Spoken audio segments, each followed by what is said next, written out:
We know that AI trains on publicly available data, and this data can be collected from everyday consumers everywhere in all parts of their lives.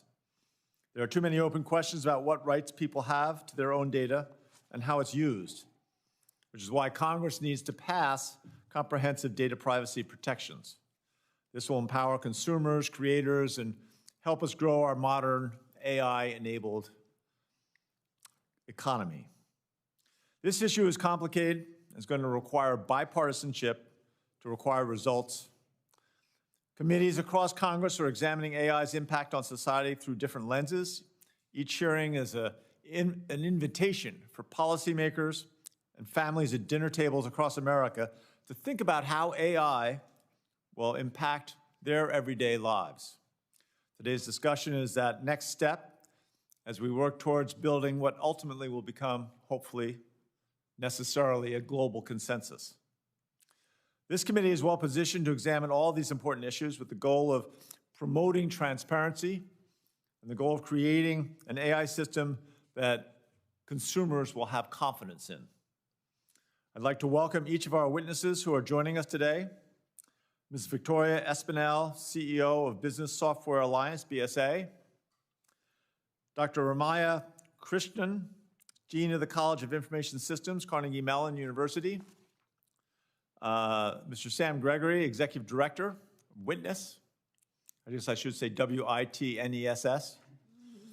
And Mr. Rob Strayer, Executive Vice President for Policy, Information Technology Industry Council, ITI. I now would like to recognize Ranking Member Blackburn for her opening remarks. And thank you, Mr. Chairman. I certainly appreciate that we are having this hearing. This is kind of AI week on the Hill. And we have a Judiciary Committee hearing going on this afternoon. And of course, we have our member forum that is going to take place tomorrow and Thursday. So we're pleased to be putting attention on this. You know, AI, as you said, has been around for years, whether it's autocorrect or autofill or voice assist or facial recognition, things that people have become accustomed to using. But with ChatGPT in November, it is like people said, wait a minute, what is this? And of course, generative AI is something that people have turned their attention to and saying, how is this happening? How is it taking place? And Tennessee, my state, is really quite a leader in this field of AI. We have several automotive companies that are investing and innovating with AVs. We have farmers that are really leading the way in smart agriculture. And it's so interesting to hear some of their concepts. We've got thought leaders, people at the University of Tennessee and also Oak Ridge National Lab who are pushing boundaries on AI every single day. With innovators like these, the future of AI can sometimes border on the unimaginable, especially as the technology continues advancing at a pace that is more rapid than any other in our recent memory. This swift rate of advancement, however, has caused many concerns. Many of the discussions that I've heard around AI has focused on the doomsday scenarios. While it's important to prevent catastrophic events, we must also not lose sight of the transformational benefits of AI. For instance, in addition to the examples that I've previously mentioned, AI has profound implications for the financial and healthcare industries, two industries that are critical to our state. That is why any regulatory action from Congress or from federal agencies must balance safety with the preservation of an innovative economy. Our adversaries, like China, are not slowing down on AI, and we cannot give them any advantage in the deployment of this emerging technology. In fact, earlier this year, Senator Ossoff and I convened a hearing on the Judiciary Subcommittee on Human Rights and the Law, where our witnesses discussed the Chinese Communist Party's interest in rolling out AI systems to enhance the regime's ability to surveil their citizens. Which brings us here today. This afternoon, we will explore ways to mitigate consumer harm, promote trust and transparency, and identify potential risk stemming from AI technologies. And I'm looking forward to hearing from each of you on these. But before we turn to our witnesses, I wanted to remind my fellow lawmakers that amidst the hyper-focus on AI, we must not forget about other issues that are as critical to U.S. technological advancement and global leadership. First, for a decade, I have worked to bring about a comprehensive data privacy law. As you mentioned, that is something that should be a first step, and I know Madam Chairman is well aware and joins me in wanting to see a federal standard. And it is vital that my colleagues keep in mind the need for that federal privacy standard as we look at AI. In our judiciary hearings that we've had on AI, everybody mentions the need to have that so people can protect their data. It is virtually impossible to talk about these new and advanced systems without a real discussion about how online consumers will be able to protect what I term their virtual you, which is their presence online. Second, as AI systems require more and more computing power, the need for high performance and quantum computing will become vital.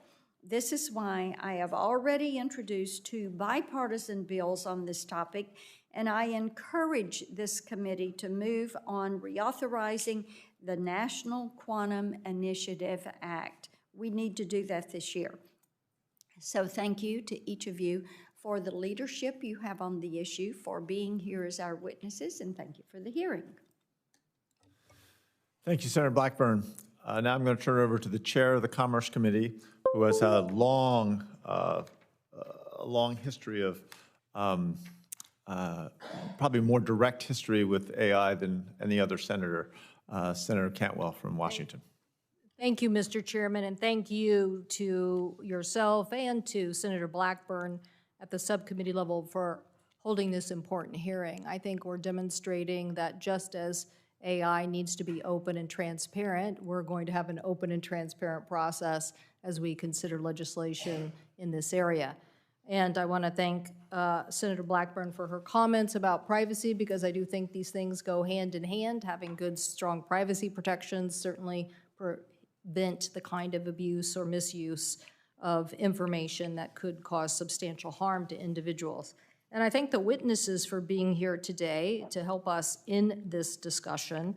I recently was informed about a situation in my state that I found quite alarming. A family in Pierce County, Washington, received a phone call. A scammer used AI to spoof the voice of their daughter, telling them that she had been in a car accident and that a man was threatening to harm her if they didn't wire $10,000. So I can't imagine what this deep fake meant to that family or the concerns that they have. And a recent deep fake image claimed a bombing occurred at the Pentagon, and that fake image sparked a dip in the stock market. DARPA is leading the way on important developments to approach detecting AI-generated media, and I plan to introduce legislation in this area. I think that AI, as was discussed by my 2 colleagues, has amazing potential. I held an AI summit in my state and saw some of those amazing technology already being pushed by the Allen Brain Institute and some of their early technologies, certainly helping in things like climate, in farming, in detecting illegal activities, and helping us move forward in important areas of research. So we know that we have choices here. We know we want to continue to empower consumers and make sure that we're stopping the fraudsters, and we want to make sure that any misuse of AI that we are stopping that, whatever we can do to make sure that we're protecting Americans' privacies. So I hope that today's hearing will give us some ideas about how to drive innovation and maintain U.S. leadership in this very important security-related technology and the issues of global competitiveness, that we talk and discover ideas that the deep fakes and potential national security issues, the framework for legislation, protect online privacy, and combat discrimination. I know that we need to grow education in general in our workforce, and information age has already put great transformations in place. The jobs of tomorrow are here today, but the skill levels for people to do them are not. We know that we need to invest more from the CHIPS and Science Act in skilling a workforce for tomorrow. That was before AI. With AI, there is an accelerant on that. And that is why I believe we need something as grand as the GI Bill was after World War II in empowering Americans for new opportunities in this area. So I look forward to hearing the comments from our witnesses, and thank you again, Mr. Chairman, for holding this very important hearing about the potential and challenges facing us. But clearly, we need an open and transparent system, just as we did with the internet, so that innovation can flourish. Thank you. Thank you, Madam Chair. Appreciate your being here and helping create this hearing. Now we go and we'll have the opening statements from each of the witnesses. Ms. Espinel. Good afternoon, Chair Hickenlooper, Ranking Member Blackburn, Chair Cantwell, and members of the subcommittee. My name is Victoria Espinel, and I'm the CEO of BSA, the Software Alliance. BSA is the advocate for the global enterprise software industry. BSA members are at the forefront of developing cutting-edge services, including AI, and their products are used by businesses across every sector of the economy. I commend the subcommittee for convening today's hearing, and I thank you for the opportunity to testify. Here are two things that need to be done. Companies that develop and use AI must act responsibly to identify and address risks. And Congress needs to establish thoughtful, effective rules that protect consumers and promote responsible innovation. AI has real-world benefits. Think about extreme weather events, hurricanes, wildfires, tornadoes that have affected many states this year. As we know, there are families wondering whether the eye of a hurricane will hit their hometown and whether they will be safe if they stay or if they should pack up and go. How will they know whether they should leave? And if they do, which nearby destination is the safest to ride out the storm?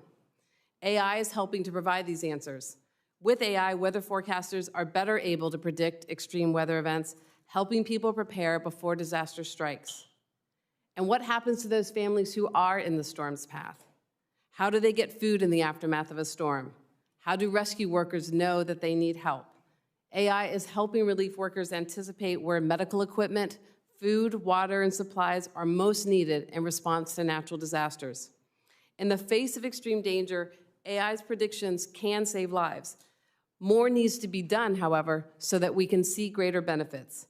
And with thoughtful rules in place, innovation in AI will continue to advance, and the responsible use of artificial intelligence will serve society.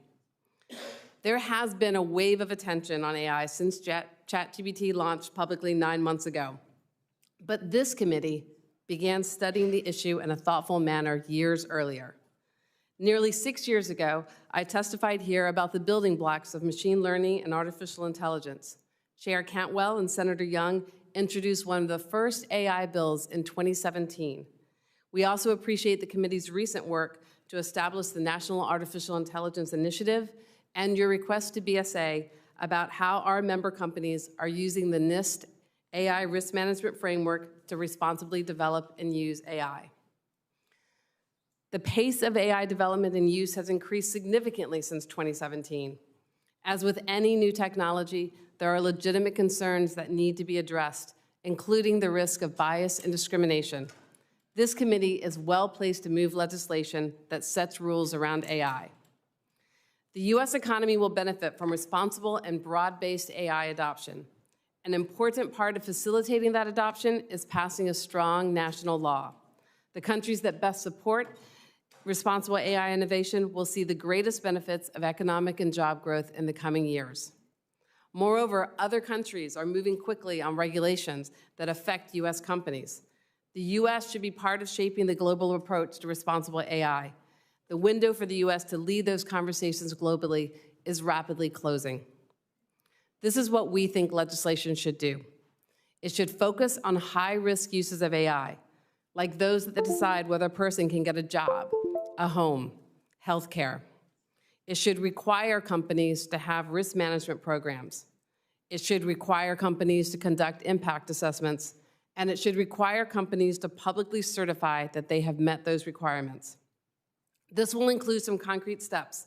I've set these out in more detail in my written testimony, and I hope we have a chance to discuss those.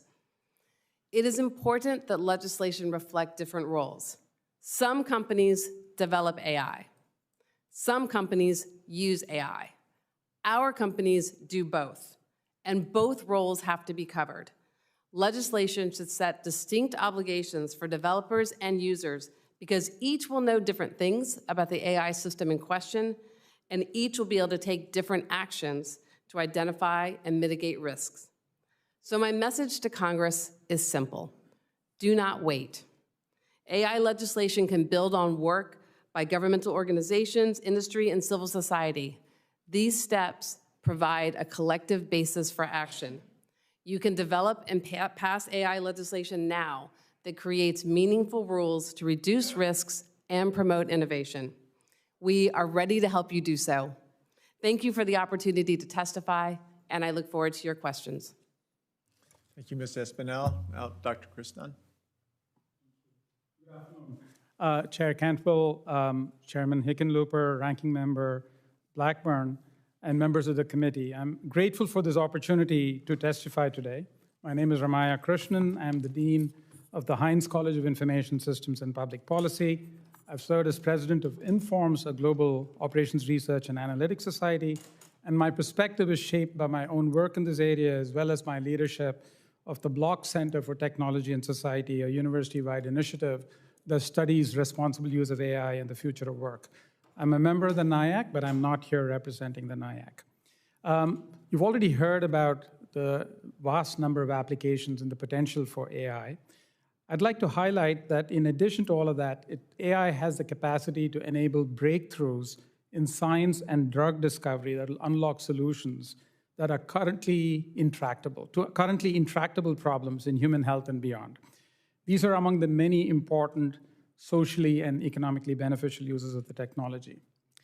As AI technologies are considered for use in high-stakes applications, such as autonomous vehicles, healthcare, recruiting, criminal justice, the unwillingness of leading vendors to disclose the attributes and provenance of the data that they've used to train and tune their models, and the processes they've employed for model training and alignment to minimize the risk of toxic or harmful responses needs to be urgently addressed.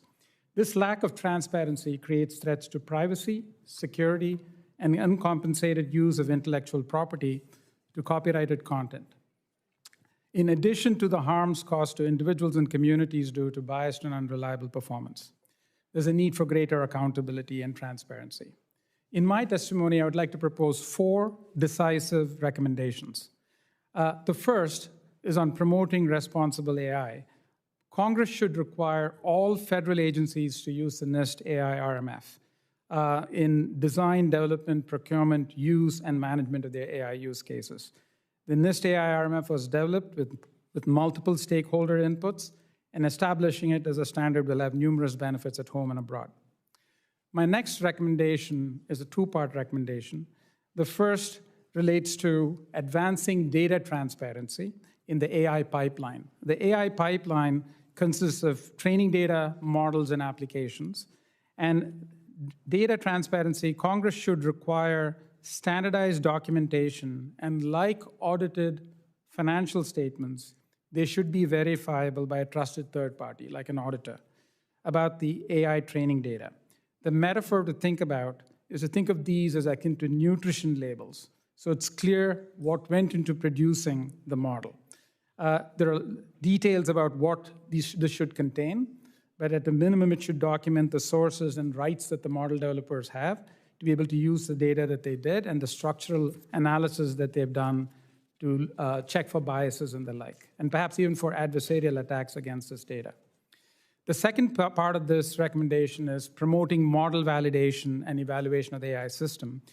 Congress should direct NIST to develop standards for high-stakes domains such as healthcare, recruiting, criminal justice, and require a model validation report for AI systems deployed in high-stakes applications. The metaphor here is to think of this as being akin to an underwriter's lab-like report that will objectively assess the risk and performance of an AI system in these high-stakes applications.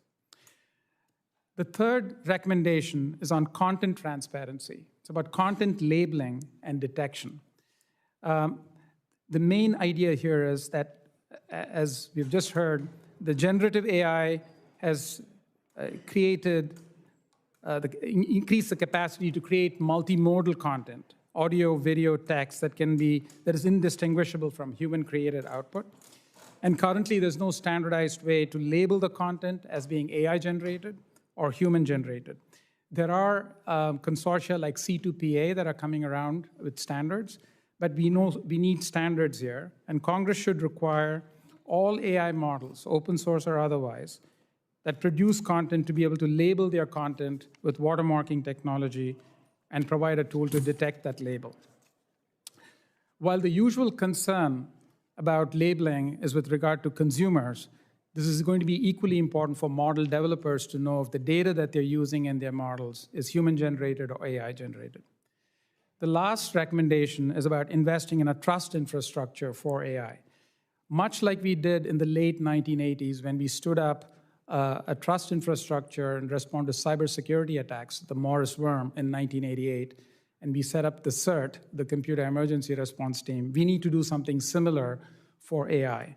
Congress should stand up a capability which could be done relatively quickly using the capacity of the FFRDCs in NIST, in the SEI, MITRE, and other agencies, the federal government agencies, that will connect vendors, catalog incidents, record vulnerabilities, and test and verify models, and disseminate best practices. This will go a long way towards improving our trust capability, especially since the technology is moving so quickly that we will always have to need this quick response capability. Finally, in closing, the success of these recommendations will in part rest on a comprehensive approach to enhance AI skills across K through 12 and community colleges, as well as policies and strategies like wage insurance to address the impact of AI. Thank you for this opportunity to testify to the committee. Thank you, Dr. Krishnan. Mr. Gregory. Chairman Hickenlooper, Ranking Member Blackburn, and members of this subcommittee. I'm Sam Gregory, Executive Director of Witness, a human rights organization. Since 2018, Witness has led a global effort, Prepare Don't Panic, to inclusively prepare society for deepfakes and synthetic media technologies, and more recently, generative AI. Now the moment to act has come. Increased volumes of easily made, realistic, synthetic photos, video, and audio, more targeted and personalized, is a paradigm shift. Alongside creative and commercial benefits from generative AI, there are already harms in the US and globally, with disproportionate impacts on at-risk groups. Women are targeted with non-consensual sexual images. Simulated audio scams are proliferating, as are AI-generated child sexual abuse images. Claims of AI generation are used to dismiss critical human rights and journalistic content that is real. Text-to-image tools perpetuate discriminatory patterns, and creatives see their work used for training AI models without consent. As you develop legislation, first, consult broadly with the communities most impacted by AI in the US and globally. Given differential impacts, a resilient approach grounded in civil and human rights will best future-proof legislative responses to AI. Elections are poised to be deeply influenced by generative AI, and recent polls find the American public is fearful of its impact. Under-resourced newsrooms and community leaders are under pressure and do not have access to reliable tools that can detect deepfakes and AI-manipulated content. It is also unreasonable to expect consumers to spot deceptive yet realistic imagery and voices, guidance to look for the six-fingered hand or spot virtual errors in a Pope in the puffer jacket do not help in the long run. I believe that Congress should think about AI governance as a pipeline of responsibility that is distributed across technology actors, from the foundation models to those designing and deploying software and apps, and to platforms that disseminate content. This should be supported by testing, auditing, transparency, and pre- and post-impact assessment. Within that, solutions that help show the provenance of AI and, if desired, human-generated content can use this pipeline responsibility to bring transparency to consumers. This may take the shape of direct visible or indirect machine-readable disclosure around how media is made, created, and/or distributed. Approaches like this are included in the White House voluntary commitments and in the EU's AI Act. As I note in my written testimony, visible watermarks and direct disclosure have use cases, for example, potentially in marking election-related materials, but they are easily removed and not nuanced for the complex production era that we are about to enter. Invisible watermarks at the pixel and dataset level are another option. Cryptographically signed metadata like the C2PA standard show the creation, production, and distribution process over time, which is important as we increasingly intermingle AI and human-generated. Approaches like this also allow creators to indicate how and if their content may be used for training AI models. These disclosure approaches are not a punitive measure to single out AI content, nor indicate deception. This provenance data only provides additional information, signals, but does not provide any truth to the content. To safeguard constitutional and human rights, approaches to provenance could meet some core criteria. They should first protect privacy. Personally identifiable information should not be required. Knowing the how of AI-based production is key, but does not require correlating the identity of who made the content or instructed the tool. Allowing redaction is also key, particularly when combining AI-based media with other human-generated media. Secondly, opt-in. While disclosure indicating content was AI-generated could be a legal requirement in certain cases, this shouldn't be a requirement for all provenance tools, especially those for non-AI content, which should always be opt-in. And thirdly, standards should be developed attentive to potential authoritarian misuse in a global context. Another response complementary to content provenance is after-the-fact detection for content believed to be AI-generated. From witnesses' experience, the skills and tools to detect AI-generated media remain unavailable to the people who need them most: journalists, rights defenders, and election officials domestically and globally. It remains critical to support federal research and investment in this area to close this detection, access, and equity gap. To conclude, I encourage you to incorporate broad consultation with groups disproportionately experiencing existing harms and AI impacts into upcoming legislative approaches. To go beyond risk-based and voluntary approaches and support a rights-based framework for action. And finally, to support research and legislation on standardized watermarking and provenance that takes into account global implications and centers privacy and accessibility. Thank you for the opportunity to testify today. Thank you, Mr. Gregory. Mr. Strayer, I'm sorry. Thank you. Chairman Hickenlooper, Ranking Member Blackburn, and members of the committee, thank you for the opportunity to testify today. My name is Rob Strayer, and I lead the Global Policy Team at the Information Technology Industry Council, or ITI. ITI represents companies from all corners of the technology sector and from across the AI ecosystem, including those involved in both developing AI models and deploying cutting-edge AI applications. ITI was pleased to provide a very detailed response to this subcommittee's inquiry earlier this year about how our companies are operationalizing the NIST AI risk management framework as a means of building public trust. We are encouraged by the bipartisan efforts in Congress to address the challenges and opportunities from AI. In my remaining time, I will address the competitive global context for AI and then turn to transparency and accountability. The development and adoption of AI technology will be transformational across all sectors of the economy.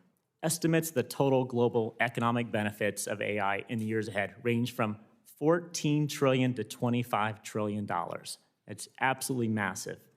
As just one example of the transformational nature of AI, the cybersecurity industry is able to deploy machine learning to detect and stop the most sophisticated attacks using zero-day exploits. AI can defeat these pernicious attacks using insights about activity rather than having to rely only on known malware signatures. Adversaries will certainly be using AI to improve their attacks, and we need to be able to leverage AI to protect our critical infrastructure and IT systems. AI also will play an essential role in future national security applications for the military and for the intelligence community. The good news is that today, the United States is leading AI development, deployment, and innovation globally. Nonetheless, foreign competitors are working hard on AI breakthroughs and to deploy AI and new use cases in their markets. And with access to open source models and decreasing model training compute costs, AI developers and deployers will be able to move anywhere in the world with interconnections to avoid stifling regulations. Therefore, US policymaking involving AI needs to be understood in a global context and consider how new policies affecting AI will help the United States maintain its technological leadership rather than cede it to competitors, including authoritarian states. So how does the United States create a pro-innovation AI policy framework that manages risk? US AI policy should have two primary components. One, promoting innovation and investment, and two, building public trust and accountability. My written testimony covers the importance of investment, and so I'll focus on public trust and accountability here. Transparency is a key means by which to establish public trust. Consumer trust will increase adoption of AI and expand the AI ecosystem in the United States. ITI companies are working to ensure that users understand when they are interacting with an AI system and generally how the system works. ITI companies also are producing AI model cards so that consumers have access to the information about features and limitations of AI models in clear, plain language. So what is the government's role? To avoid regulations being overly broad, risk should be identified in the context of a specific AI use case. With risk identified, it is then imperative that the government review the existing regulatory landscape. Legal regimes such as fraud, criminal law, as well as statutes like the Civil Rights Act can address AI-related risks. It is critical to understand how these legal regimes function and where they may not be fit for purpose to address AI risk before creating new legislation or regulatory frameworks. Finally, before adopting new AI regulatory requirements, policymakers should understand the status of international consensus-based standards and the ability of those standards to meet regulatory requirements. Without specific standards for risk management processes, such as the measurement and evaluation of the risk in models, it will not be possible to implement regulations effectively or harmonize rules globally. To wrap up, Congress and private sector stakeholders can work together to ensure that the United States builds on its competitive lead in AI, as AI transforms all sectors of the economy and generates trillions of dollars in economic growth. This will benefit US companies and citizens for decades into the future. Thank you, and I look forward to your questions. Great. I thank each of you for being here, for your opening statements, for all the work you've done on these issues already. This first question I have might be considered obvious. AI systems learn about the world by processing written, visual, and audio files, works created by people, by humans. Dr. Christian, just to kind of lay out, because a lot of people are coming to this issue fairly freshly, what rights already exist for consumers to decide how AI systems access their creations, and what additional rights do they have? Thank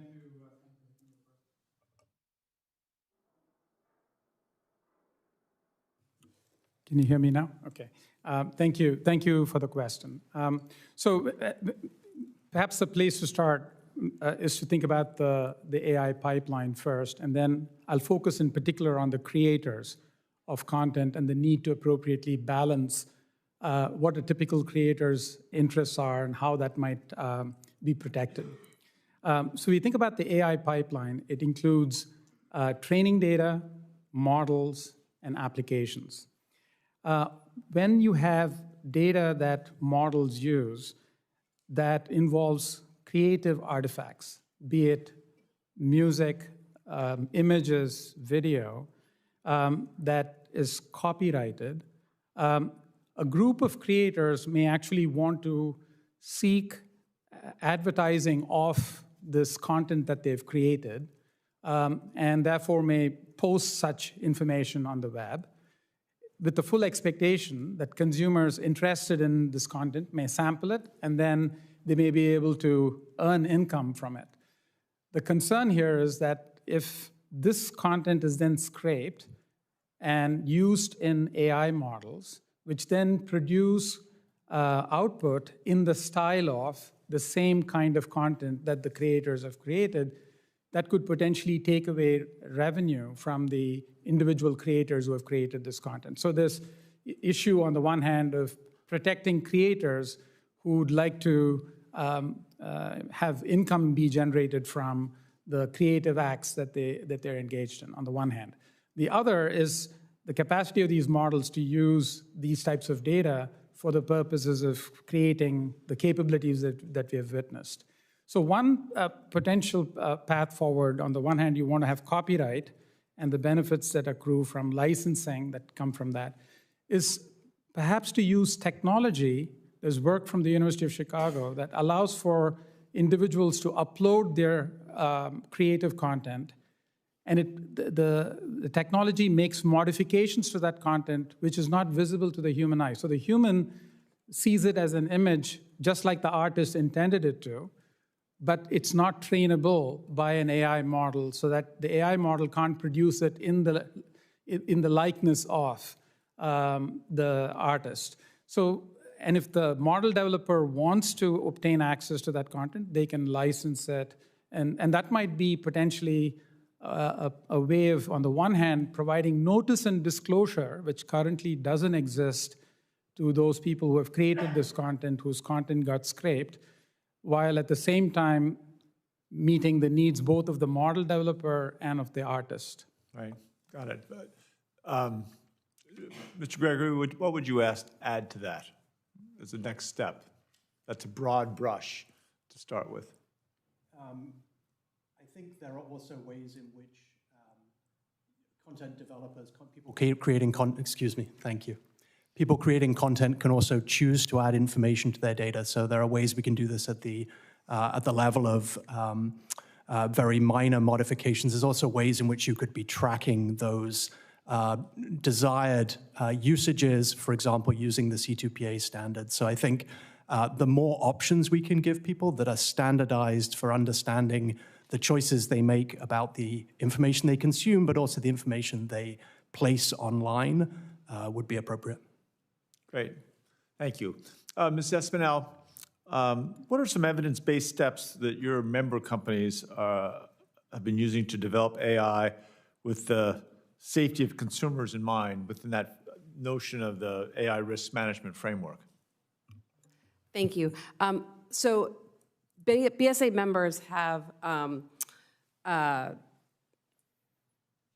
many of them have implemented very extensive risk management programs that include as part of that impact assessments. And I'll talk a little bit about what they do and how they can use evidence to make the kinds of determinations that you're talking about, to both increase transparency, but also reduce the risk of bias and discrimination. So as an example, if a BSA member is acting as a developer of AI, they can assess the training data that they are using to ensure that it is representative of the community. And they can use the evidence that is gathered from that assessment to ensure that the risk of bias and discrimination is as low as possible. That is certainly in line with the NIST AI, the risk management framework that was developed by NIST. But I would say, as important as the NIST risk management framework is, and as much commendation I give to the Department of Commerce for coming up with it, we don't think it is sufficient to, we think it would be best if legislation required companies in high-risk situations to be doing impact assessments and to have internal risk management programs. So yes, there's much that our companies have been doing. I think there's probably much that many companies have been doing. But we think in order to bring clarity and predictability to the system and to ensure that use of artificial intelligence is as responsible as possible for Congress to require impact assessments and require risk management programs is essential. Great. Thank you very much. I'm going to come back for more questions later. Ranking Member Blackburn? Thank you so much. Ms. Espinel, I want to come to you first because I know that the EU is looking at implementing their AI Act later this year. I was recently over there and working on the privacy issue and holding some meetings, and I think they're a little bit frustrated that we haven't moved forward on some of these guidelines and governance that would help our innovators here in the country. So talk for just a minute about how your members would navigate a patchwork system around the globe when it comes to AI and the guardrails that are going to be put around it. Thank you very much. So let me start off by thanking you. When you were in Brussels, you had an opportunity to visit us at BSA and visit many of our member companies. You led a fantastic roundtable there, so thank you very much for that. But also thank you for that question, because I think that is a very important issue. So as you said, the EU is moving forward with legislation. They are not the only country that is moving forward with legislation. Governments around the world are moving forward with legislation as well. And I think one of the challenges, but an avoidable challenge, is if we end up in a situation where there is, as you said, an inconsistent patchwork of regulations around the world. I think because there is so much policymaker focus around the world on artificial intelligence, as you said, in part because of the launch of ChatGPT, there's a real opportunity right now to move towards a harmonized approach globally. And that may not include every country in the world, but I think it could include a lot. And I think if the United States has a very important role to play there in terms of moving a large number of countries to a harmonized approach. To set standards and lead this? In my opinion, yes. Okay. The United States is a leader in innovation. We should be a leader here as well. Absolutely. Mr. Strayer, when you're working with your members, national data privacy law, how do they put importance on that before we move forward with some of these other components dealing with AI? We believe a comprehensive national privacy law is absolutely critical, and that ensures a lot of the issues that will come about data training sets and other data that emerges from AI systems that are used by businesses every day. So we very much support that, acting quickly. We don't think those need to be done. That needs to be done first before moving on AI regulation, but we think both have to be done. The thing I'd say about standards is US-based companies and Western companies generally are leading in developing standards through the International Standards Organization. They're working now on an AI management system standard.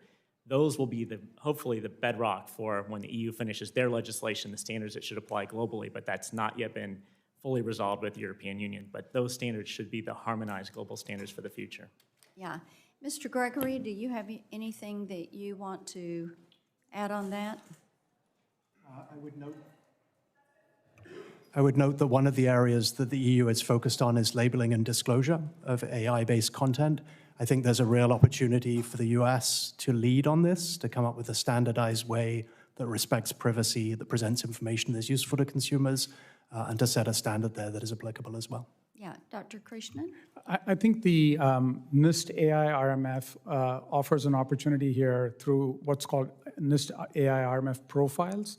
And through the use of these profiles, I think we could, with the appropriate standard setting for high-risk applications, both on the data input side, the data transparency side, as well as with model validation, we can actually come up with standards that then get adopted because there's considerable support for AI RMF, both here at home and abroad.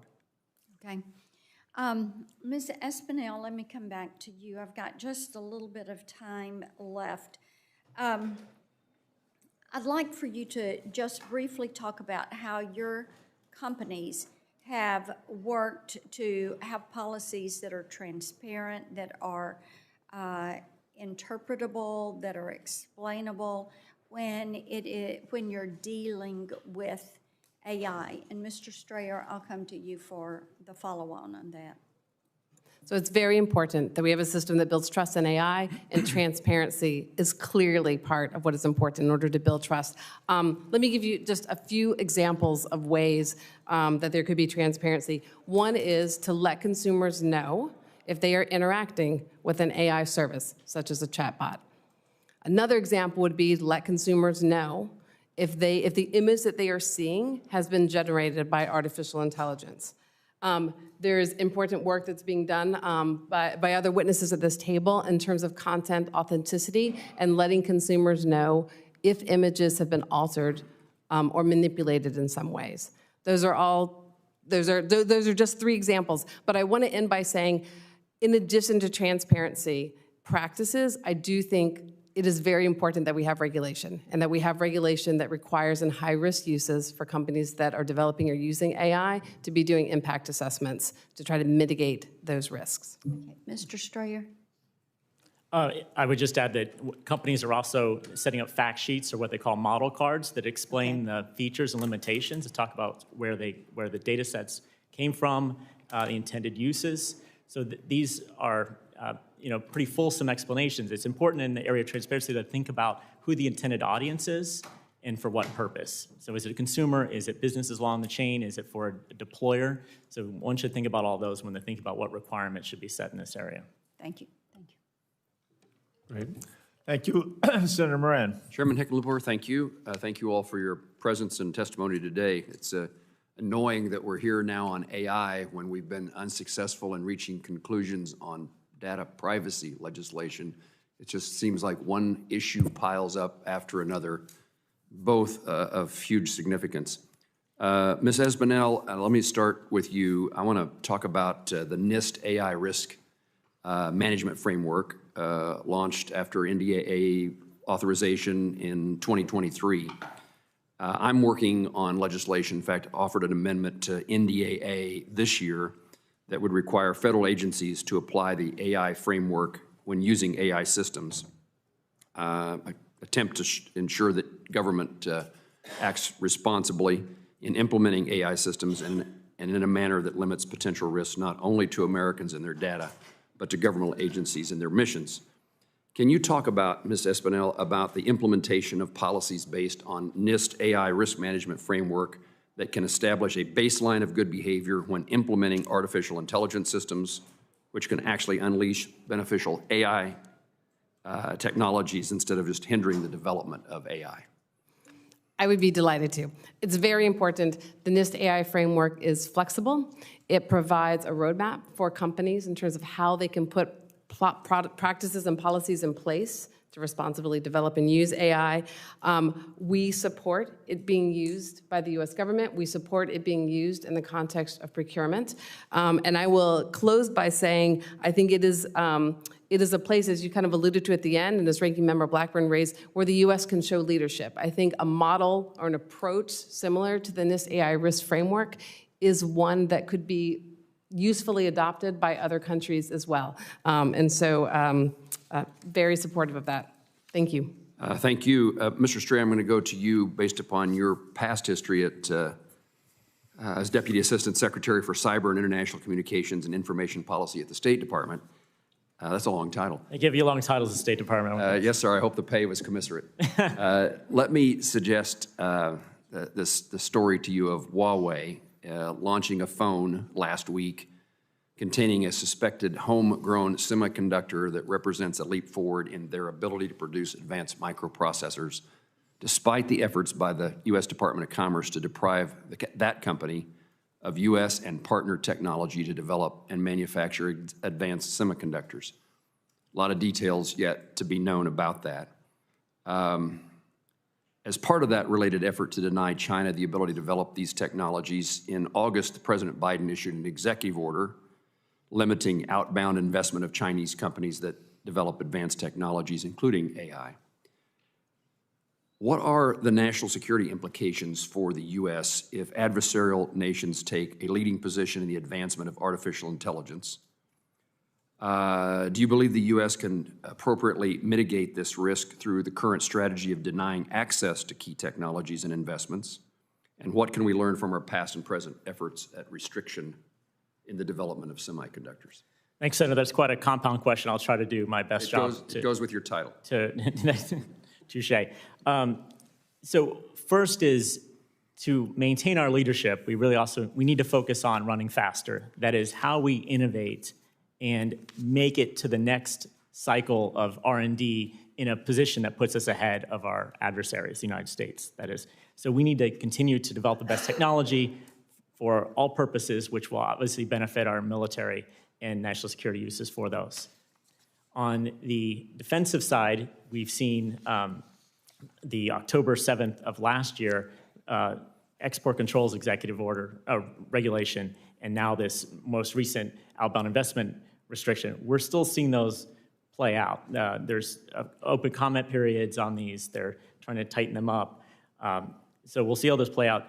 There's a very important issue, though, with these, and that is we really need to have a strong discussion with the private sector about how you can do the minimal amount of damage to future R&D and revenues for US-based companies while ensuring that none of these tools end up in the hands of adversaries who are going to use those for military purposes.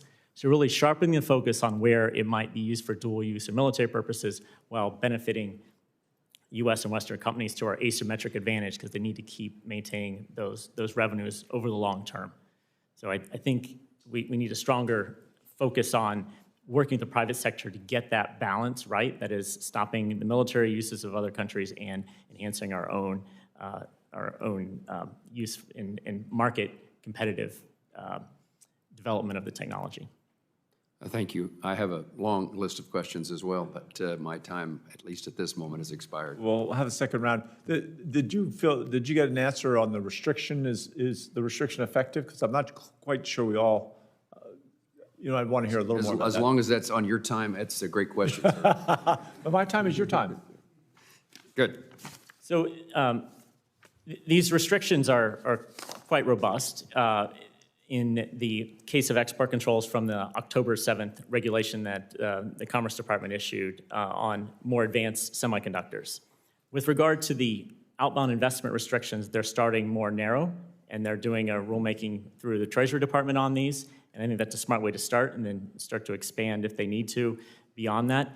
The really key issue with these restrictions is that we don't want to force all technology or key innovative technology to move outside the United States. So you need to bring allies and partners along with the United States. In the case of export controls for semiconductors, Japan and others have come along, Taiwan, come along with the United States, Netherlands on the equipment as well. That has not yet occurred on the outbound investment restrictions. So I think one needs to think about how that's done in a multilateral way so that we're not making the United States a place where you don't do the investment in these areas and we're ceding that leadership to other even Western countries. Isolating ourselves. Got it. Thank you. Senator Klobuchar, we have remotely for a few questions. Can't hear you.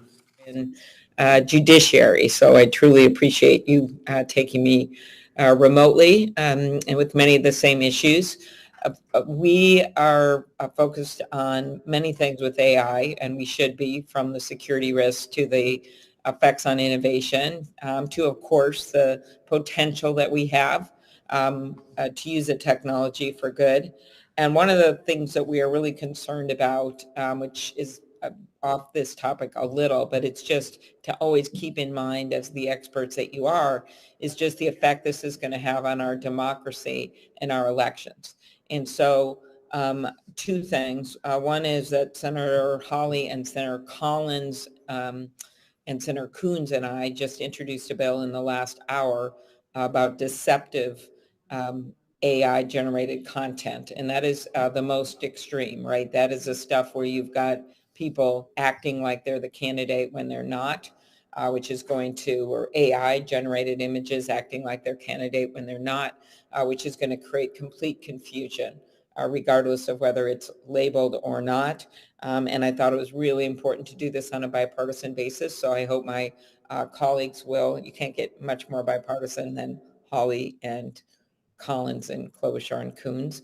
And so I hope that my colleagues will look at this. It's about fraudulent AI-generated content in political ads.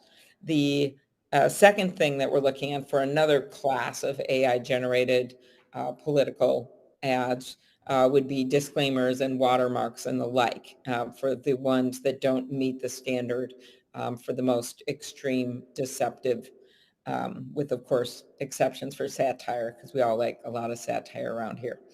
Okay, so I'm going to just ask you about the watermark piece, because we just introduced the other bill, the disclosure piece. Mr. Gregory, Dr. Krishnan, do you agree that without giving people information to determine whether an image or video is created by AI, that generative AI poses a risk to our ability to hold free and fair elections? The evidence already suggests that this is a problem both in the US and globally, given the capacities of these tools. So yes, I also believe that election content is a first place where it is possible to start with both visible disclosure and particularly indirect disclosure, i.e. labeling a piece of content and also providing metadata that could explain it. The key part would be to protect the capacity for satire. As you note, that is essential to protect. Yes. Okay, well, I really do appreciate that answer, and also the timeliness of it, given that we're in election season. We've already seen the use of this against some of my colleagues on both sides of the aisle, and so people are very aware. I think it also, by the way, extends, and I'll get your answer, Dr. Krishnan, in writing, if that's okay, because I want to move on to another question. I wanted to move into the AI risk assessment and mitigation issue. We know that these systems have the potential to impact individuals in many key areas, especially if it evaluates rental insurance applications. I'm working with Senator Thune on a bill to require companies that develop and use AI to identify risks and implement procedures to mitigate risks. This involves Department of Commerce oversight. Ms. Espinel, do you agree that both developers and deployers of AI systems bear responsibility to mitigate risk before they release the AI on the market? I believe that both developers and deployers, users of AI, should have obligations. I believe they both have responsibility. I would emphasize that I think the obligations that are put on them should differ depending, so that it reflects what they do. So a developer of AI is going to have information about how the data that was used and how the AI was trained. To use an example of a deployer, a bank is going to have information about how loans were actually made and whether or not loans were made in a way that was disproportionately negatively impacted a part of the community. So 100%, I agree with you, and thank you for thinking about the distinction between developers and deployers, the fact that both should have obligations and that those obligations and requirements should reflect what they do, the information that they're going to have about the AI system in question, and the different steps that each can and should take to identify and mitigate risk. Thank you. We've also seen intellectual property issues with AI, songs and the like, copyrights. Only around half the states have laws that give individuals control over the use of their name, image, and voice. Do you agree, Ms. Espinel, that we need stronger protections for the image, likeness, and voices of creators? So I know there have been instances where there's been AI-generated information or content that has pretended to be someone that it wasn't. That is clearly wrong and should be stopped. I think thinking about right of publicity, as you point out, that is not something that exists consistently throughout the United States. And so I think thinking about solutions to that problem, which is clearly wrong and needs to be addressed, is very important. And just one quick other question of you, Mr. Gregory. In addition to some of the copyright issues we're talking about, we also have journalism issues, and we have Senator Kennedy and I have a bill that allows the companies to have to negotiate with news organizations on the issue of their content. And in addition to newspapers, AI systems were trained on other content like lifestyle magazines, most of which were not compensated for that content. Do you agree, Mr. Gregory, that there is more we need to do to ensure that content creators are fairly compensated for their contributions to AI models? Yes, I think there need to be stronger ways to understand which content is being ingested into AI models and the decisions that are made around that. And I would particularly highlight that journalists already face significant pressures, including, of course, that they are unable to detect AI-generated media. So they face pressures both that their content is ingested and also that they are on the front lines of defending the truth in the context we face now. Thank you very much. Appreciate it, all of you. And thank you to the chairman, ranking member, for having this hearing. Thank you, Senator. Appreciate that. We don't have the next video senator to question, so I will wade in. Oh, there we have Senator Young, just the nick of time. Thank you, Chairman, for acknowledging my presence in this room and for chairing this hearing. I thank our witnesses for being here. I'll just dive in. I know you've been responding to a number of inquiries. I'll begin with the observation that artificial intelligence wasn't something that we invented yesterday. It's been around for decades now. In fact, for years, we've seen AI technology and products and services across nearly every sector of our economy and in a wide variety of use cases. Analysis of each of these use cases and concerns of an AI-enabled society should, in my view, start with the same litmus test. Does existing law address whatever potential vulnerability we're concerned about? I found through my interactions with a number of experts in this area that existing law would address the vast majority of concerns that we have. Not everyone, though. We have to closely evaluate and carefully target areas where existing law doesn't address these vulnerabilities. That's why, of course, we're here today to identify high-risk use cases of AI and discuss potential guardrails to minimize those risks. Recent advancements in generative AI platforms like ChatGPT have raised concerns among my constituents and many others about a dystopian future straight out of science fiction that could be right around the corner. Truth is, nobody knows what future this incredible technology will usher in, and it's human nature to fear uncertainty. History shows innovations that democratize access to information and to media, the printing press, recorded sound, film, have been met with similar concerns, usually exaggerated concerns. But history also shows these innovations have brought great benefits to society, to national security, and the economy.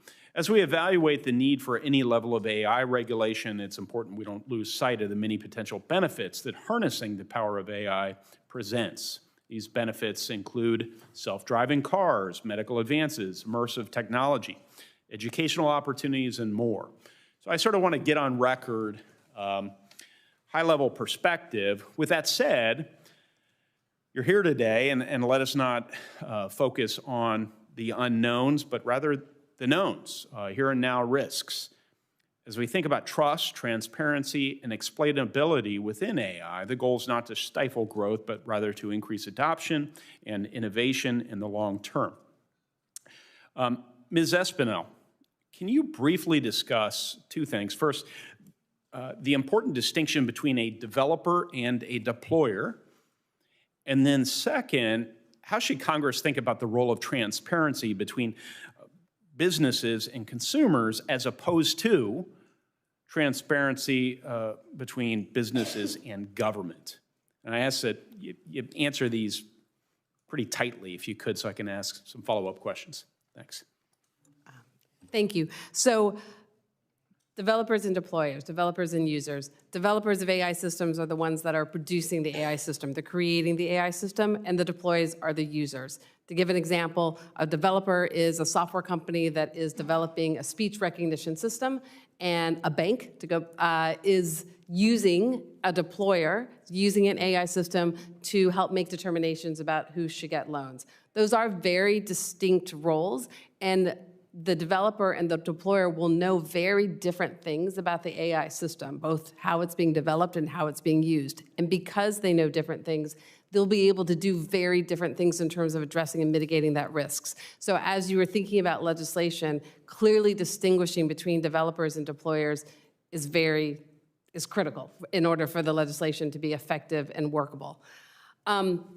In terms of transparent, so you also alluded to the fact that, or you mentioned the fact that AI has been used for a long time, right? It has. It's also used in many different types of circumstances. And some of those are high risk, and some of them are lower risk.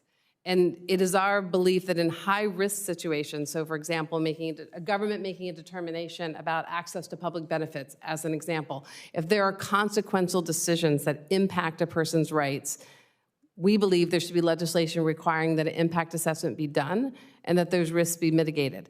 But there are also uses, as you said, that have been around for a long time that are relatively low risk. So reminding me when I send an email that I may have left off an attachment, or one that's been quite popular lately, adjusting the background if you were on a video conferencing call. Those are relatively low risks, and having impact assessments required in those cases, we believe, would be overly burdensome and not add a lot of value. But where there are those consequential decisions, whether companies to consumers or government to its citizens, we believe impact assessments should be required. Well, thank you. Does anyone else want to chime in on any of those points? Otherwise, I'll turn to Dr. Krishnan. Okay. Doctor, what are the clear high-risk use cases to your mind for AI that members of Congress should be thinking about right now? The ones that come to mind immediately are autonomous vehicles, healthcare, hiring, recruiting, housing, where important scarce resources are being allocated via AI. Those would all represent where there's harm either to the individual or to society if things didn't go well. Right. And so you're bringing up use cases I'm not surprised by, and then you'd probably acknowledge there's some in the national security realm. Oh, without a doubt. Yeah, okay. Yes. Okay. I guess the last thing I'd like to ask is, stepping back, AI has, of course, garnered all sorts of attention over the last number of months. Is AI all that different, I'll ask Dr. Krishnan, from other major technological advances, or is it just the latest shiny object that we're attentive to? Why is this so important, or perhaps you'll just say, this is like every other technology? At one level, it's like other technologies we have dealt with in terms of having this impact on the way work is done, tasks that are impacted. In others, there are special characteristics of the technology in terms of working with the kinds of modality, audio, video, text, things that we've seen as not been part of a technological capability. Like you mentioned ChatGPT in your opening remarks. That kind of capability was not something that, at least the typical citizen was thinking that this was something that a computer could do. And so the difference, I guess, is also in terms of how the technology is able to learn over time with data. So there are some differences that are technical differences with regard to this technology, and then there are differences with regard to how to govern the use of this technology. And that's why in my testimony, I talk about data transparency and model transparency and having standards for high-risk applications. And then also having this trust infrastructure, because you can't predict exactly how this technology is going to evolve, to ensure that we are able to capture vulnerabilities, deal with failures, and come up with solutions that can be disseminated. On the fly, right? The trust Yes. infrastructure. I guess That's if I like could the just search for AI is how I think about it, like what we have done for cybersecurity, sir. maybe I could pull on that thread just ever briefly, and you can respond to what for me has been an observation. I'll leave it to you to determine whether or not it's been an insight, but my conclusion is we're going to need a lot more expertise on this technology, a lot more sophistication within government, in individual agencies, perhaps at the White House, so that on an ongoing basis, we can figure out how to apply existing statutes to emerging threats or concerns or challenges or opportunities, or to flag when new legislative authorities may be needed. Is that your estimation? It's a human resources challenge within government. Yes, and in industry as well. So I think a scholarship for service type program for AI would be very, very valuable. Thank you. That last point was worth the price of admission. Thank you, Senator. And I couldn't agree more. I think that if you look at try to estimate the cost of government keeping up with the rate of change and the innovation that's going to be required, it is a staggering thought. And I have a son in college, and all the kids that are in STEM are looking at high-paying jobs right out of school just to start without the experience to be able to help government keep pace. And the competition is going to just fuel greater intensity and greater inflation among the wages, which, again, good thing for the kids, but hard for the success of government relations within the industry. Thank you. I want to go into the second round. I could do a third and a fourth round. I'll probably try and let you out of here by 4 o'clock, a little bit after. Mr. Gregory, you recently co-chaired the Threats and Harms Task Force within the Coalition for Content Provenance and Authenticity. My staff tells me it's referred to as C2PA. C2PA refers to provenance as the basic, trustworthy facts about the origins of a piece of digital content. This could help users distinguish between human and AI-generated content. It could reveal personal information about the creator of that content as well. So the question I have is, how do we protect the privacy of content creators while being transparent with consumers about the content they see when they're online? I should be. As the Senator notes, I co-chaired the Threats and Harms Task Force. I don't speak for the C2PA here, but I'll make some observations about how we protect privacy in this context. I think this is absolutely critical. A starting point is to recognize we're moving into a much more complex media ecosystem. So the idea of understanding how media is made, how it has evolved, right, where the AI has come in, where the human element has come in, I think is going to become increasingly important. When we think about that future, though, we need to make sure that these systems are not either accidentally or deliberately, perhaps by authoritarian governments who might adopt them, systems which they can track people's activity. That's why when we start looking at these types of approaches, we have to start from the principle that they do not oblige personal information or identity to be part of it. That is particularly easy with AI-generated content, because really what matters with AI generation is how, not who, right? The AI was used. The who could be helpful, but it's not necessary, and it could be helpful to the wrong people. So when we start from that premise, I think that's very important as Congress looks at how to standardize this and how to approach this, that they understand how we're going to reflect the evolving nature of media production in a way that protects privacy, doesn't oblige personally identifiable information, and will be usable worldwide. Senator Blackburn's question earlier about how the US can compete. We should be developing standards that can be applicable globally. They need to be accessible, privacy protecting, and usable in a variety of contexts globally. Absolutely. Ms. Espinel, increasing the transparency of AI systems is one of the key vehicles by which we gain confidence and trust among the users. Without appropriate guardrails around the risks from AI, I think developers will struggle to compete in the US and certainly internationally as well. So it is in our best interest to demonstrate leadership on a safe and responsible deployment. What transparency steps do you prioritize, do you think are most crucial in terms of gaining the trust of consumers?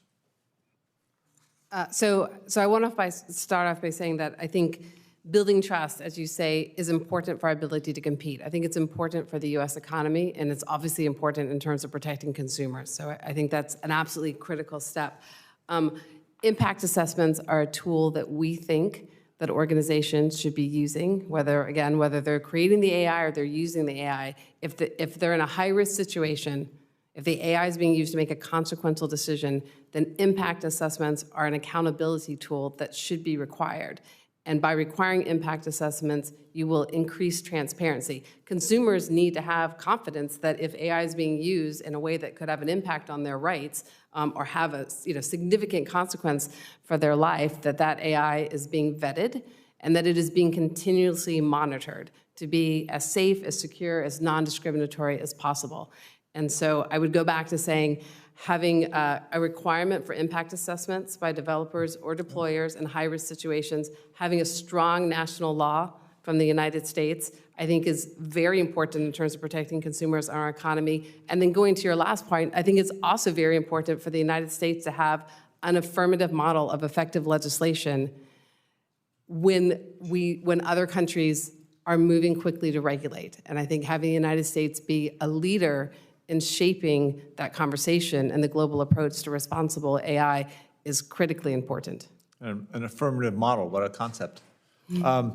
Dr. Christian, you've done a lot of research with consumers and social behavior within digital environments. So on that same subject, what information should be disclosed to consumers to establish trust in online services around AI? Well, first and foremost, I think when you're interacting with an AI system, I think you need to know that you're interacting with an AI system. So disclosure, that's the first step. The second is, if data is going to be collected by let's say, a ChatGPT or Bard during your interaction, you should be explicitly given the option of opting in for the purposes of saying, is my data then going to be used by the AI to further for training purposes? That I think we can learn from much of our prior work in privacy to apply it in this kind of context, so the opt-in.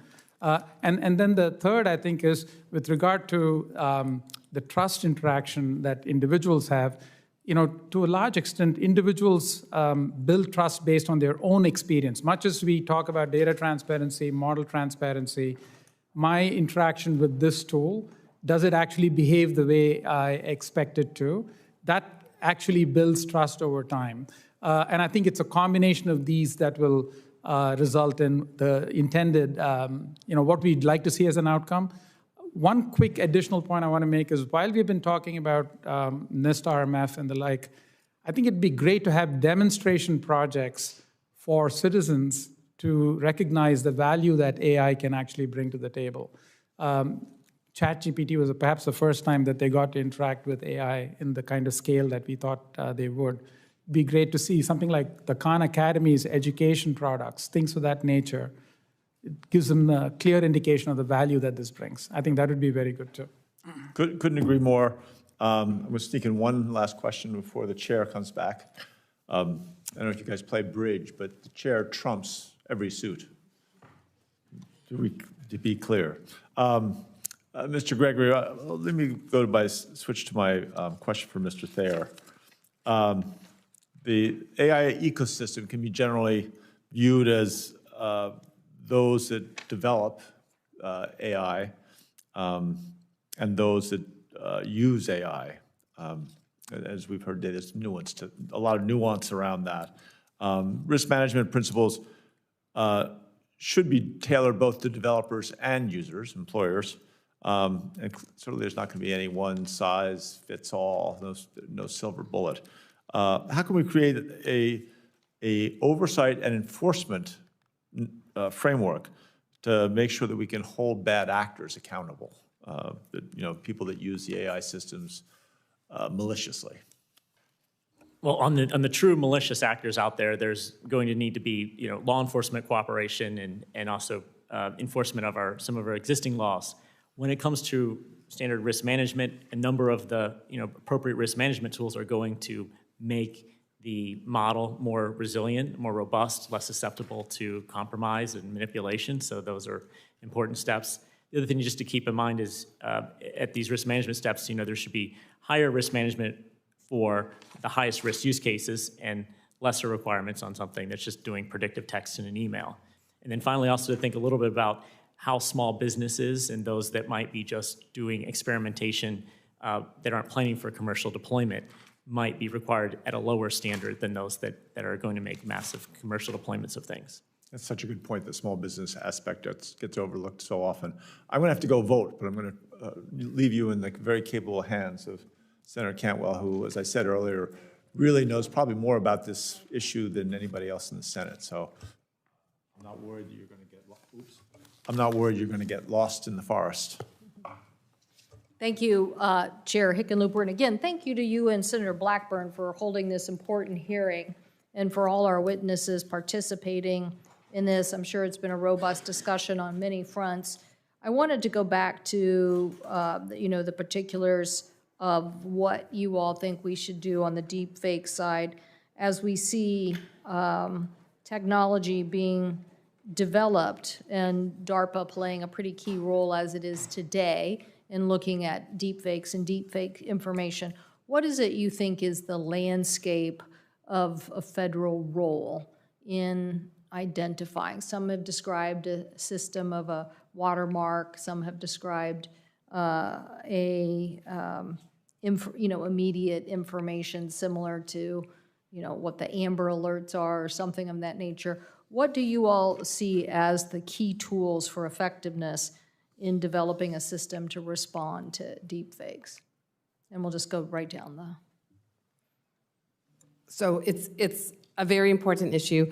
I think there's a lot of great work that is being done. Some of it spearheaded by a BSA member company named Adobe that has been working on the Content Authenticity Initiative. And I think in terms of I know a lot of that is focused on making sure that consumers have more accurate information that is truly easily accessible, that they can access and use and take into account about the generation of AI content and about whether or not that content has been manipulated or altered in other ways.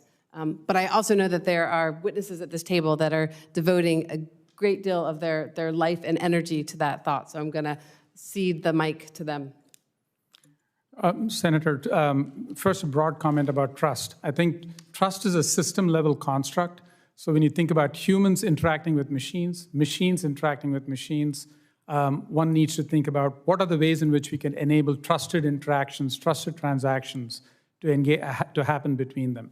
Deepfakes, as an example, I think content labeling and detection tools to go along with content labeling is absolutely essential to allow for individuals. So when I'm interacting with a piece of content, for me to know that whether it was actually AI produced, whether it's a deep fake, so that to have that information.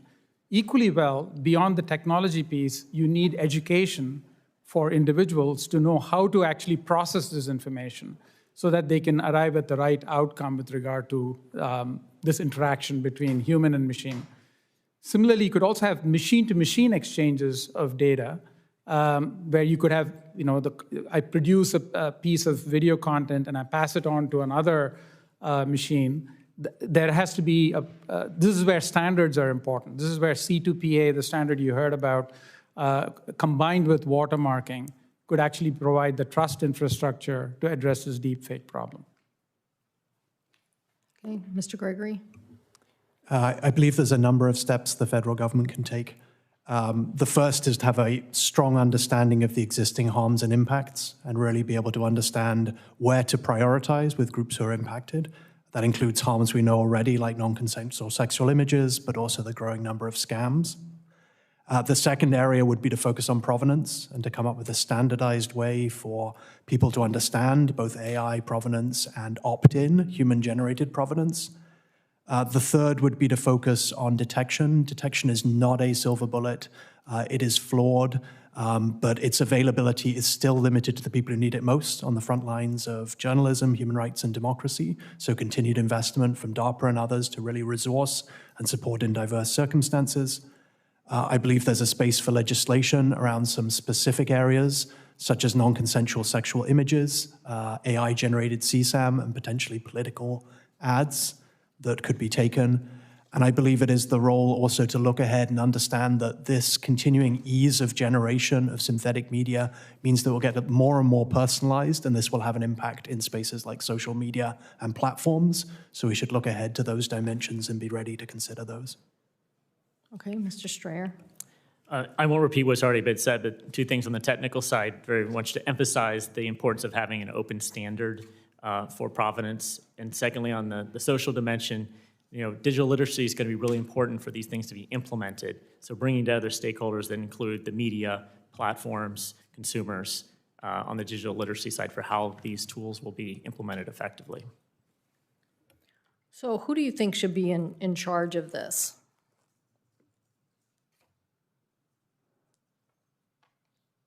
Anybody?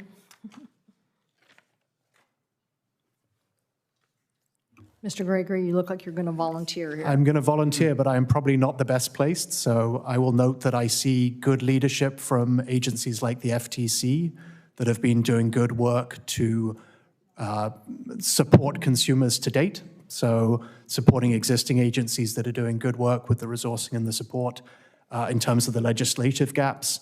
I am not well placed to observe where those should come from. In terms of the R&D, I think that is broad support that ideally also goes outside of DARPA to other research facilities and facilities more broadly in the US.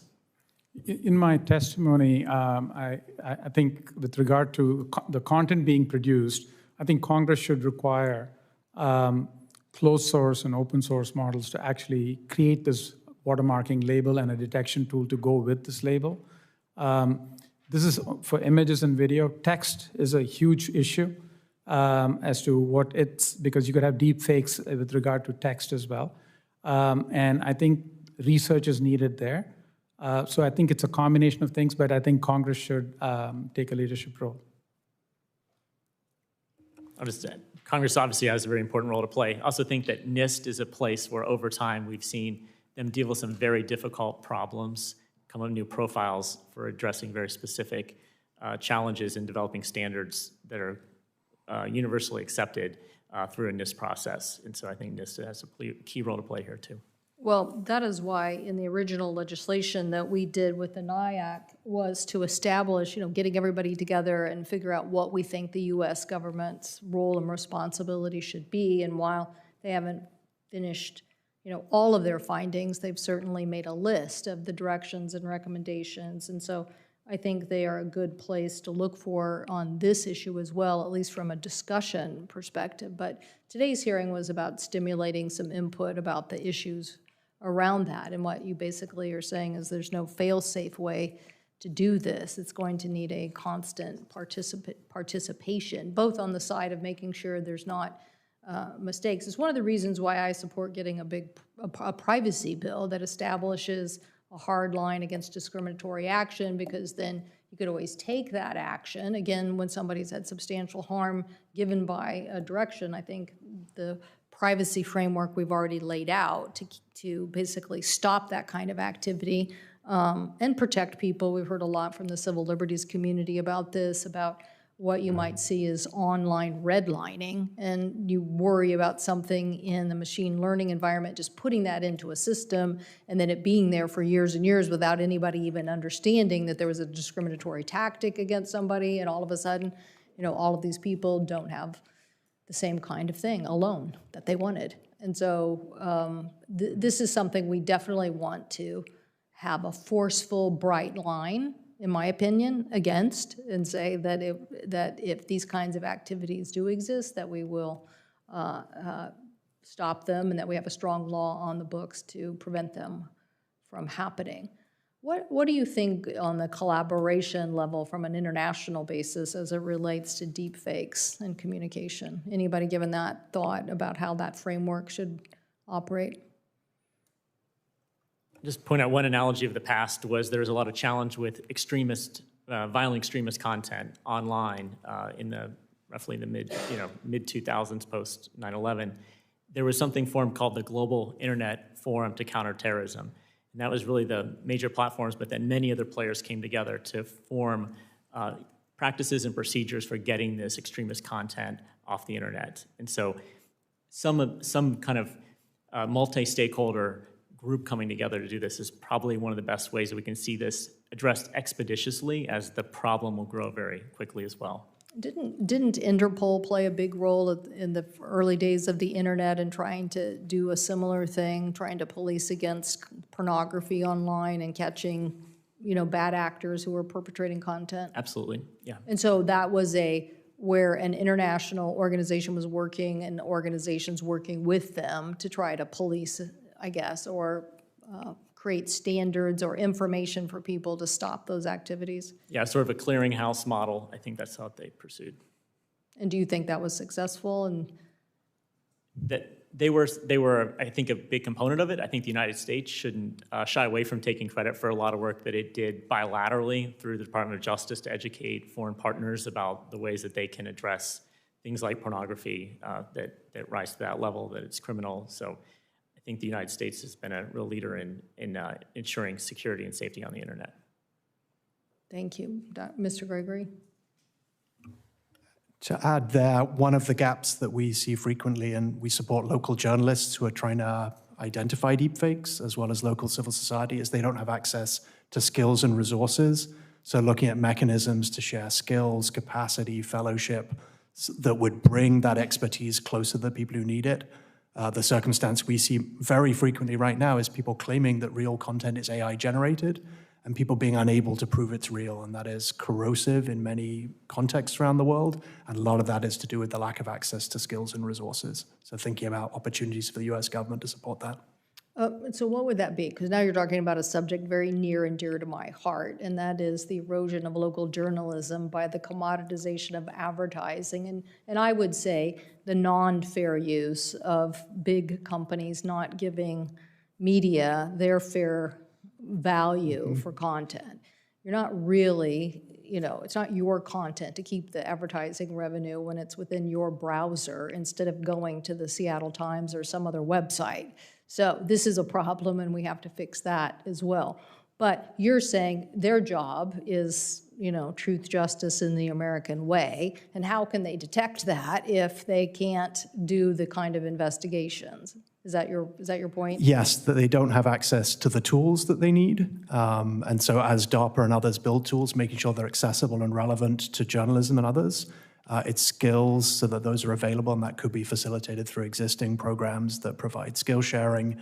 I agree with you, there is a larger context where this is but a small symptom of a broader challenge to journalism, where AI increases those challenges as well as provides opportunities for journalists to use it. Well, we definitely heard that in Seattle at our summit, that we already have a problem as it relates to keeping and saving local journalism, and I'm very concerned about it because we've existed as a country for hundreds of years with this kind of oversight to make sure that the process that we all participate in works and functions and the issues are brought up. And clearly we're seeing places in the United States where the journalism has, ceased to have a credible model that's a financial model, and thus we've seen the rise of a lot of very unfortunate issues, including corruption, because there's no one there to cover and watch the day-to-day.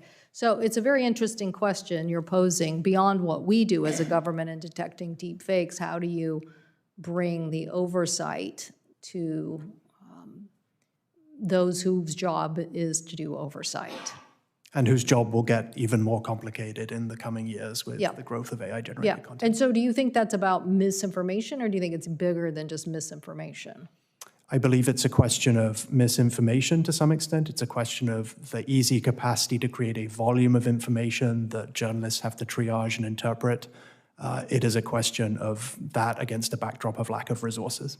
Okay, and so what would you do about that? In the US context, it's very hard to work out how to direct further resources towards local journalism. One option would be to consider, as we look at the way in which content is being ingested into AI models, is there any financial support to journalistic entities as they do that? This is obviously something that's being considered in the social media context in other countries. I don't know whether that would be a viable option to address local journalism's needs. So how exactly would it work? I don't know the model that would work in our context. We've certainly seen other contexts globally where governments have looked for ways to finance journalism from social media, but it's not a viable option here in the US. Well, okay, I like that. The phraseology should be local journalism is financing their these websites and their models. That's what's happening here. And we just haven't been able to find the tools to claw that back. But if we have to go and look at this fair use issue, we'll go back and look at it, because we're not going to keep going this direction. And AI is an accelerant. It's an accelerant on everything. The information age is putting challenges, and AI will accelerate that. But we got to harness the things that we care about and make sure that we get them right, because we want the innovation, but we also want these particular issues to be resolved. So we certainly in Seattle have had that discussion. But Can I briefly comment on this? Go ahead. So on the first part with regard to the tools, I do think that the kind of infrastructure for trust that we have built up with information security, with the CERT, with CISA, for instance, that kind of capability, if you built it for AI as well, which could be fairly quickly stood up with FFRDCs, that gives us the capacity, even across countries, to track deepfakes, even if they don't necessarily adhere to a content standard like C2PA, because I don't think any individual organization has that capacity, but something like the CERT could have that capacity, because it'll span .mil, .com, .gov concerns, and this capability and expertise will reside in something like that. That's with regard to your first question, with regard to how do we manage and harmonize standards across countries. With regard to the second point, I think it's spot on with regard to fair use on the one hand, the capacity to license copyrighted content, and then how do you actually assess, that's on the input side. So if you think of the AI models as taking input data from, say, the Seattle Times or things of that nature, how do they declare first that they're using this data and then compensating the Seattle Times fairly for that use of that?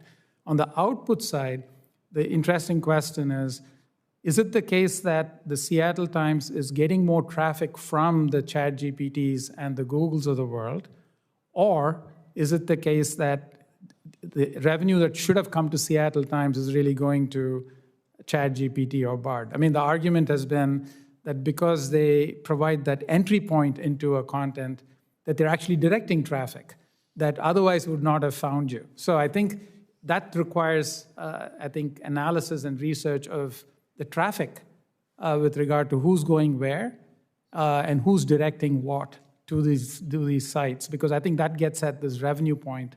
Well, I'm pretty sure about 25% of the traffic that's generated online that big sites are getting from news organizations are really revenue that belong to news organizations. Right. Regardless of the commoditization of advertising, it is still revenue that belongs to the newspapers. And so to my point about this is that our report, that this committee, at least when we were the authors of a report, we found that local journalism was the trusted news source. Mm-hmm. This is the point, and that you have many voices, that's the ecosystem that keeps the trust. I mean, somebody could go awry, but guess what? The rest of the ecosystem keeps that trust. So, I think, the Seattle Times would say it's a very viable, identifiable source of trust. If you were creating information off of their historical database of all Seattle Times ever published stories, which is a very long time, that's probably some of the most trusted journalistic information you could ever get, because they had to be in that business, right? But anybody who would then take that content and then who knows do what with it, obviously is a very, very different equation. So look, I think I want to go back to the international point for a second, because I do think you mentioned a lot of organizations. I'm not sure everybody grasped, or maybe I didn't grasp everything you were saying about that. What do you think we should be? Do you think the NIAC should be working in coordination right now with international organizations to discuss what a framework looks like, or are you thinking this is more siloed within organizations like national security issues versus consumer issues versus other things. So the NIAC does have a group that Ms. Espinel leads as a working group. The AI Futures Working Group that I lead, with regard to this trust infrastructure point that I was making, we've been focused on that, but it does have international implications, but perhaps Ms. Espinel can speak more to it. So I have the honor of chairing the International Working Group for the NIAC Advisory Committee. There are conversations that we're having internally about ways that NIAC as a committee could be helpful, and either in terms of making recommendations to the administration, which is our mandate, or perhaps NIAC as a committee. And some of them I can't talk about publicly here, although I'd be happy to have follow-up conversations. I can tell you about one, though, that I think goes to what you're talking about, which is I think we believe that it is very important as governments are thinking about what the right approach is to regulating AI or to trying to address some of the concerns that have been raised by artificial intelligence, to make sure that those conversations are happening not just with the United States, not just with the United States and the EU, not just inside the G7, the OECD, but to try to have that be a broad-based conversation, including bringing in emerging economies that have not typically been as much a part of some of these discussions as I think should be the case. And so I think if we are going to end up with solutions that are really effective, for example, on deepfakes, that is going to have to be a global initiative. And I think it will be stronger and more effective if those discussions are happening with a group of countries that represent different perspectives. So emerging economies are going to have slightly different benefits and challenges. They need to be part of that discussion.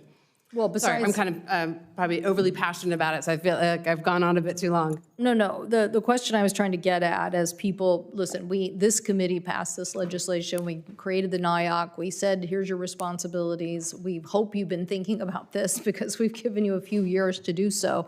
And so I was wondering if the current thinking was a divide over the complexity of dealing with national security kind of deepfakes and, commercial and citizen issues on deepfake, and whether you would reach some conclusion on the international side of there's a lot to this and a lot to communicate and coordinate, because obviously the World Wide Web is a big, open system. So you could say the United States is doing this, but you need others to participate. But consumer issues, very different for how we deal with national security issues. And so has the organization come to any conclusion on that?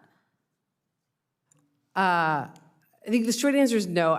Not to be overly legalistic, but there are significant restrictions on what I'm allowed to say in a public forum, and I don't want to. I want to be very careful not to cross any lines. So I can tell you that I think there are conversations happening about national security and consumers. On the point, I feel like it is fine for me to say on the point that you were talking about, I don't see there being a real challenge. I don't see there being a lack of consensus on national security versus consumer issues and be able to engage internationally on that. Well, they're just different organizations within our government, and I'm pretty sure they are internationally, so it just makes it challenging. It makes it challenging, and so I think one of the so this I could say, I'll just say in my capacity as BSA, you have, for example, the UK government is hosting a global summit in the beginning of November, and I think one of the challenges they face is if you're going to have a global summit that is intended to address the safety of artificial intelligence, which is what the UK has announced, who is going to be part of that summit? And how many issues can they address? Because there are a myriad of challenges, and as you say, they are often addressed by different parts of government. Speaking just in the context of the United States, I think having effective coordination across the federal government, I think there's more that could be done there. And I think that would be very, very helpful, because you don't want these issues to get siloed. You don't want agencies to be doing things that are duplicative or in conflict. Okay. And I'll reach out to your office, Senator, about the trust infrastructure point that I made. I'm happy to provide additional information. Well, we all know that we have lots of international organizations that are working on coordination on lots of internet issues as it is today. I think the question is, has anybody with the NIAC come up with a framework before we, start having these kind of big discussions? So anyway, we'll get more information. I want to turn it back over to Chair Hickenlooper. Thank you so much for, again, holding this very important hearing. I see that our colleague from New Mexico is here, and so sorry to take up so much time. I thought I had a free opportunity while you were off voting. Thank you all to the panel, too. Thank you. If I could just say briefly, I'm excited to be here to testify in my capacity as CEO of BSA, but I'd also be happy to follow up with you in my capacity as a member of the NIAC committee. And didn't I tell you I was leaving you in good hands? I love coming in on the end of a discussion and saying, God, how did I miss that? And certainly the traditional news, the trust of traditional news, and how to make sure that they're fairly compensated for the costs. I don't think any of us know any traditional news organization that is worth a fraction of what it was worth 15 years ago. Just the nature of what's happened. I turn it over to the good senator from New Mexico. Thank you, Mr. Chairman. Thank you to you and to Ms. Blackburn for this important hearing. And it's great to be able to listen to Chair Cantwell as well. To all the members of the panel, thank you so much for being here today and offering your expertise. One area I've spent a considerable amount of time during my time in the Senate on this issue surrounding broadband, I'll say, as opposed to AI, is in the area of transparency and making things easier to understand. And what I mean by that is Senator Cassidy and I, we introduced something called the TLDR, which was Too Long, Didn't Read Act. And we all know what those agreements look like, pages and pages of documents. And, before you can download or use something, you go down a little box and it says, accept terms of agreement. And people click that and they move on and they don't realize what's there. I was also proud to see and advocate during the bipartisan infrastructure bill something called nutrition labeling for broadband to make it easier for consumers to compare services across the way. Now, the same type of transparency and easy to understand documentation is also needed so that consumers know where they are interacting with AI, know how their information is going to be used, and know when content is generated by AI. And I'm working on legislation to require this type of transparency and disclosures and responsibilities.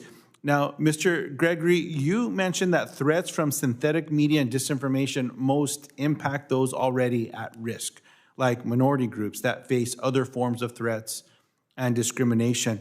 Mr. Gregory, yes or no, are deep fakes and AI-generated disinformation already being created in Spanish and other non-English languages? Yes. And Mr. Gregory, yes or no, do you believe technology companies invest enough resources into making sure AI systems work equally well in non-English languages? Systems are not as adequate in non-English languages, and there are less resources invested in making them applicable in non-English languages. And when it comes to deepfakes, many tools work less effectively for detection in less dominant languages outside of English. And with that being said, Mr. Gregory, would the current system make more communities even more vulnerable in the U.S. and globally to the risk of synthetic media? This is exactly the concern that my organization has spent the last 5 years working on, is the vulnerability of communities in the U.S. and globally to synthetic media because of their exclusion from access to tools and support around it. Well, thank you for your work in that space and bringing attention to it. I introduced a piece of legislation called the Listos Act this year to address the lack of non-English investment in multilingual large language models. Any action Congress takes on AI transparency must protect our most marginalized communities, including non-English speakers. And for those that don't know what Listos means, it means ready, but it's an acronym. So I credit the staff for coming up with an acronym that calls to action to ensure that we'd all get ready. Now, AI systems are useful in a huge variety of scenarios, from making financial decisions to medical diagnosis and content modernization. And I believe government should also utilize AI for improving constituents' access to government services. This just goes to show the broad application of what AI can do. Now, Ms. Espinal, AI systems are used in different sectors and for different purposes. And these various systems can have different kinds of outputs. For example, we have predictive AI making best guesses and generative AI creating content.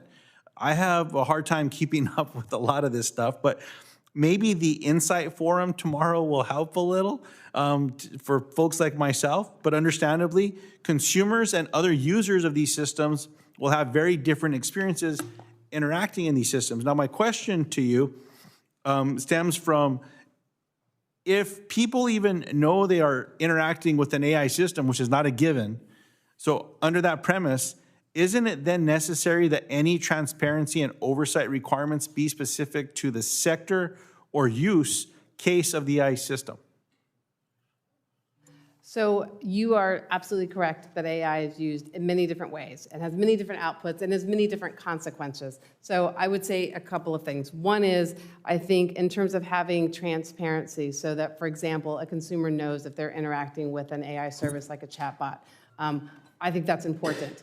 But I would also say, to build on that, is that looking at the specific uses, perhaps as opposed to looking at a sector, but looking to see whether or not that use is going to have a consequential decision on someone's life. Is it going to impact their ability to access government services, to access public benefits, to get a loan, to get education, to get a job? And if it is, if it's going to have a consequential decision on someone's life, then we believe at BSA that companies should be required by legislation to do impact assessments to identify those risks and then take steps to reduce those risks. I appreciate that very much. Now, Professor, under the thought of the explosion of generative AI, which we know has serious implications for the integrity of our information ecosystems, do you agree that Congress should require tech companies to label any AI-generated content with disclosures and metadata that includes information on how the content was created? Thank you, Senator. Yes, they should. And I want to also thank you for your first remark about TLDR and the privacy nutrition labels. This is something that's absolutely essential in this space. Create something that's easy for people to understand.